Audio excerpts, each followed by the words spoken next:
آدم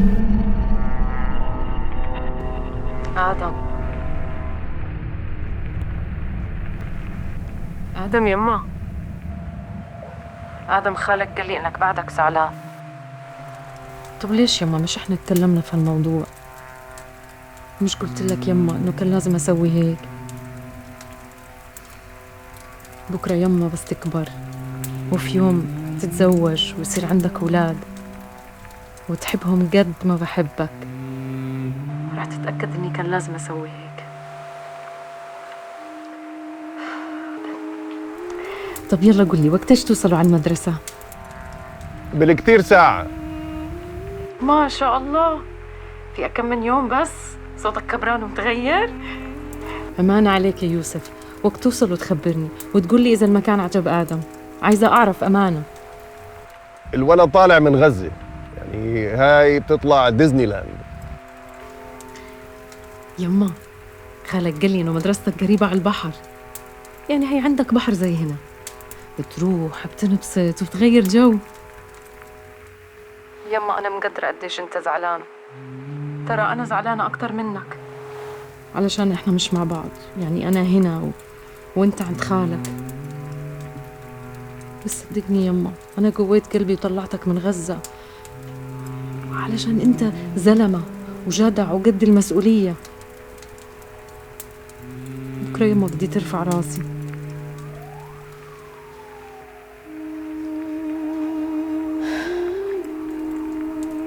يعني مصر يما ما تسمعنيش صوتك،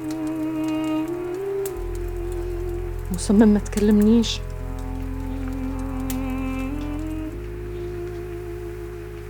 بدي ماما، بدي والله بدي.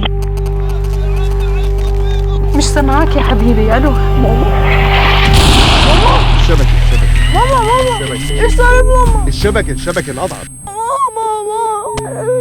ماما رد اسمعيني، انت السبب والله انت السبب.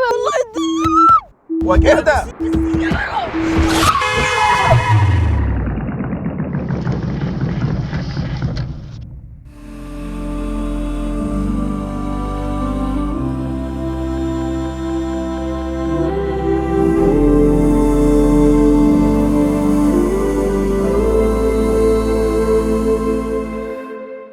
Life gives us temporary companions that are tied to temporary circumstances. Classmates, as long as you're in that school. Colleagues, as long as you're in that job. Or even when you're passing through, the fellow passenger on a plane until you arrive at your destination. Every companion we lean on is as temporary as the circumstance that introduced us. People come and go, while all along we seek reliable company. Even Adam alayhi salam in Jannah wanted a companion, and Jannah is full of them if we get there. But in this world, as Jibreel alayhi salam once told the Prophet sallallahu alayhi wasallam, وَأَحْبِبْ مَا شِئْتَ فَإِنَّكَ مُفَارِقُ. Love whom you will, for you will be separated. As Ibn Taymiyyah rahimahullah said, even your shadow leaves you in the dark, but the one who created that shadow remains. And in Dua as-Safar, we say as we start our journey, Allahumma anta as-sahibu fi as-safar wal khalifatu fil ahl. Oh Allah, you are my companion in travel and the guardian over my family. Some of the scholars extended that dua to life itself. Allahumma anta sahibu fi safar al-haya. Oh Allah, you are my companion on this journey of life as a whole. And the Prophet ﷺ said, Kun fi dunya ka'annaka gharib. Oh abiru sabil, be in this world as if you're a stranger or a wayfarer. Don't get too comfortable here, and don't depend too much on anyone else's companionship. Your only consistent companion is the one who created every single step of your journey. And you can instantly summon him at any moment by just thinking of him and remembering him. In a Hadith Qudsi, he says, Ana jalisu man dhakarani. I sit with the one who remembers me. If you remember him casually, he's there. If you remember him constantly, he's there without interruption. So you can remember him like a friend every once in a while, or constantly like a best friend. But what do we even mean when we refer to people as our best friends? That depends on us as individuals, what we seek from people based upon our own needs and vulnerabilities. So some people value companionship more because they hate loneliness. Others value protection or loyalty because they fear betrayal most. And for some, It's who you can immediately turn to for help in need, because the thought of no one by your side when you fight your hardest battles is terrifying. And as Imam al-Ghazali rahimahullah said, only Allah combines all of these elements of friendship in one. And for most people, the first thing they seek in a best friend is stability, meaning they're always there and they're always themselves. So I can count on you to be reliably kind or reliably helpful, because what good is your good quality if it's inconsistent? And so one of the names of Allah is Al-Barr, the constant source of all good. Innahu huwa al-Barr ar-Rahim. Al-Birr, from the same root word, refers to the widest array of good deeds in Islam. So like when Allah subhanahu wa ta'ala says, وَلَكِنَّ الْبِرَّ مَنْ آمَنَ بِاللَّهِ وَالْيَوْمِ الْآخِرِ وَالْمَلَائِكَةِ وَالْكِتَابِ وَالنَّبِيِّينَ وَآتَى الْمَالَ عَلَى حُبِّهِ ذَوِي الْقُرْبَى وَالْيَتَامَى وَالْمَسَاكِينَ وَابْنَ السَّبِيلِ. That birr is that you believe in Allah, the last day, the angels, the book, and the prophets, and that you give your wealth in spite of love for it to relatives and orphans and the needy and the travelers and those who ask, and you free slaves, until the end of this incredible ayah. But the point is, birr includes every single good deed, from the smallest kindness to the biggest favors. And that's why you're supposed to show birr to your parents, birrul walidain, and not even say uff to them. So Allah subhanahu wa ta'ala, He shows you the full array of kindness as Al-Barr. And another root of the name Barr is land, which is the opposite of Bahr, the sea. Think of the imagery of the stable land versus the tossing sea. You drown if you depend on others, but you only find firmness in Al-Barr. So when someone says that so-and-so is like my rock, that means they're your safest and most loyal companion. Al-Barr is the most stable friend that you will ever have. And then beyond that, you don't just have his constancy, you have his protection. So you have Al-Waliyy, the protective friend. Now Allah in the general sense is the wali of all of the believers. Allahu waliyyu alladhina amanu.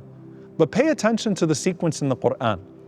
The ayah before this, Allah subhanahu wa ta'ala says, فَمَنْ يَكْفُرْ بِالطَّاغُوتِ وَيُؤْمِنْ بِاللَّهِ فَقَدْ اسْتَمْسَكَ بِالْعُرْوَةِ الْوِثْقَى لَا انْفِصَامَ لَهَا. Allah subhanahu wa ta'ala says, whoever rejects false gods and believes in Allah has grasped the most trustworthy handhold, the one that never snaps. It's as if Allah is saying that just like you have to shut all the doors of the devil and focus on walking towards his door, you have to loosen your grip on what and who cannot hold you. The only one who can hold you is the one who sent you that trustworthy handhold from the heavens, al-urwatul wuthqa, and it never snaps.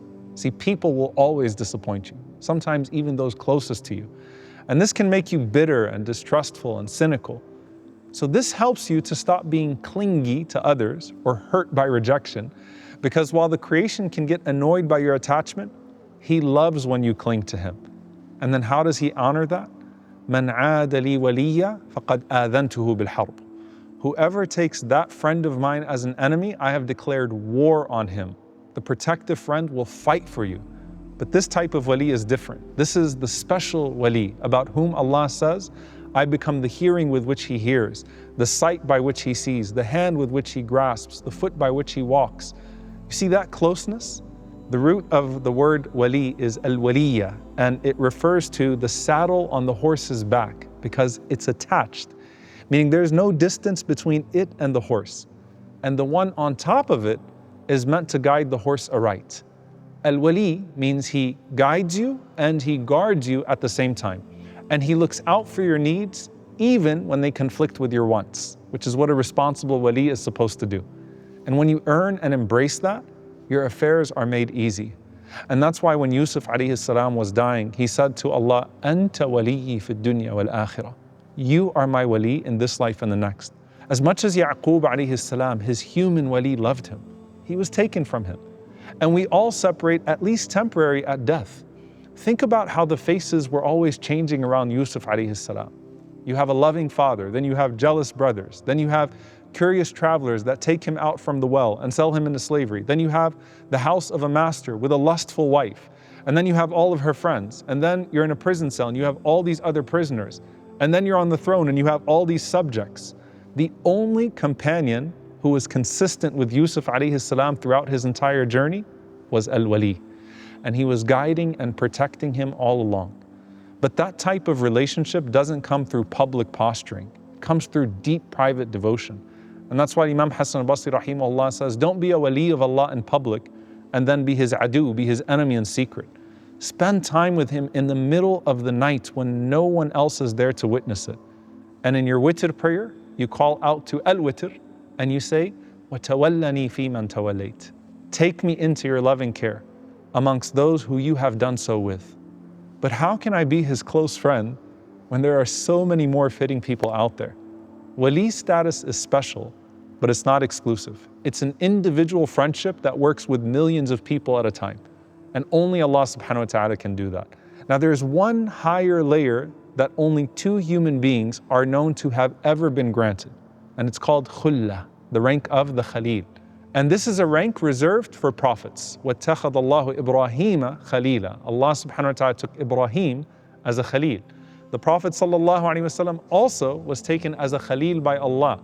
And because of that, the Prophet sallallahu alaihi wasallam said, I can't take Abu Bakr as a Khalil. So while the Prophet sallallahu alaihi wasallam could only have one Khalil, Allah can have more than one Khalil.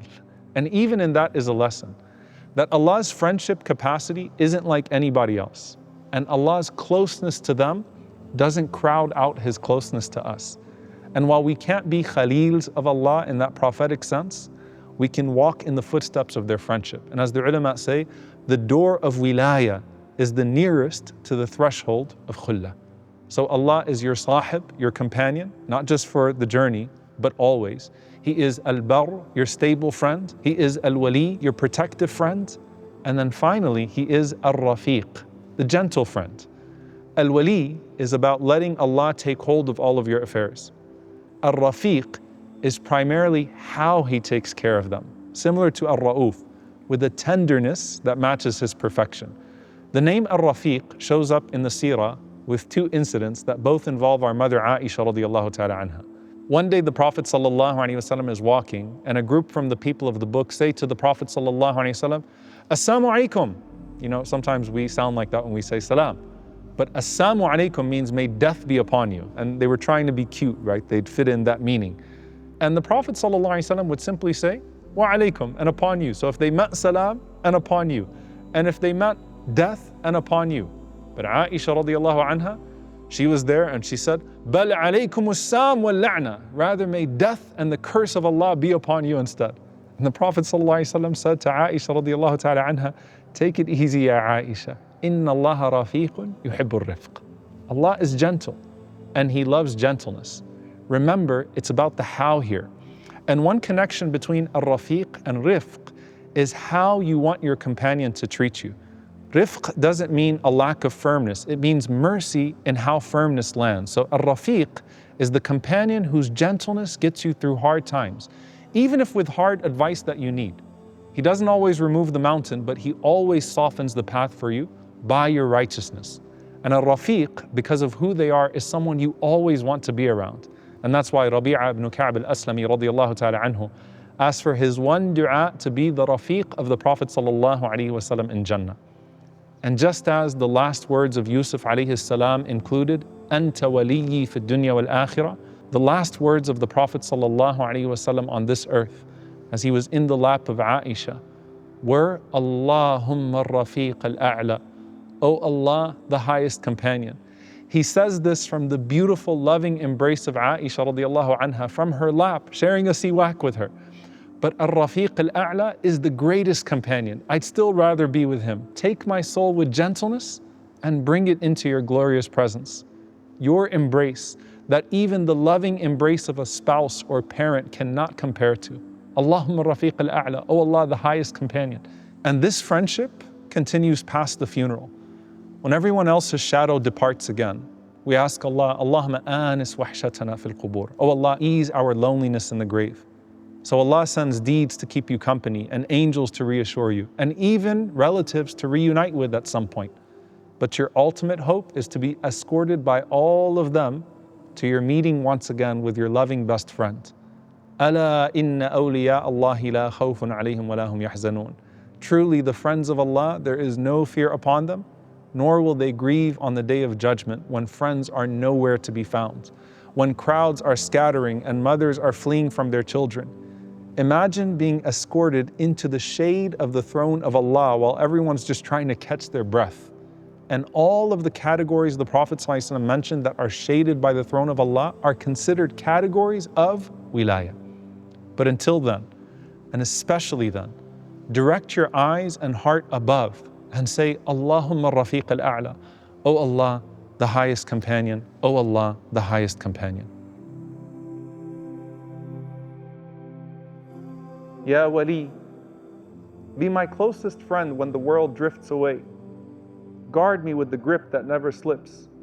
Guide me gently through what I don't understand, and let every loss lead me back to you. Ya Barr, keep me firm on the ground of your goodness. Make my faith steady when my heart trembles. Let me love what brings me to your stability, and make me patient with what keeps me on its shore. Ya Rafiq, be tender with my soul as you unfold your plan. Soften the path without removing its purpose. Make me gentle with others as you've been gentle with me. And when I am lonely, fill that space with your company. وَلِلَّهِ الْأَسْمَاءُ الْحُسْنَى فَادْعُوهُ بِهَا